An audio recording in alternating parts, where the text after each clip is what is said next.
Focus on maintaining proper position and form, keeping your core nice and tight.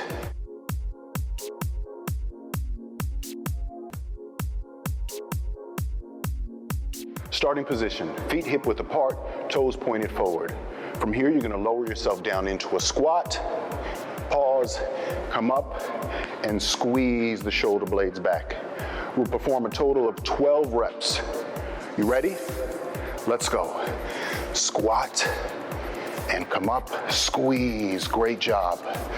Focus on maintaining proper position and form, keeping your core nice and tight. Squeeze those shoulder blades back, squeeze the glutes. You're doing great. Squeeze, great job. Squeeze. Squeeze, we're halfway there, come on. Let's finish strong. Squeeze.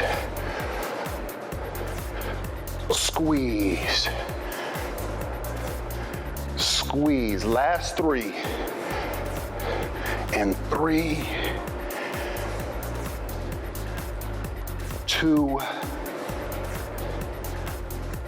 and last 1.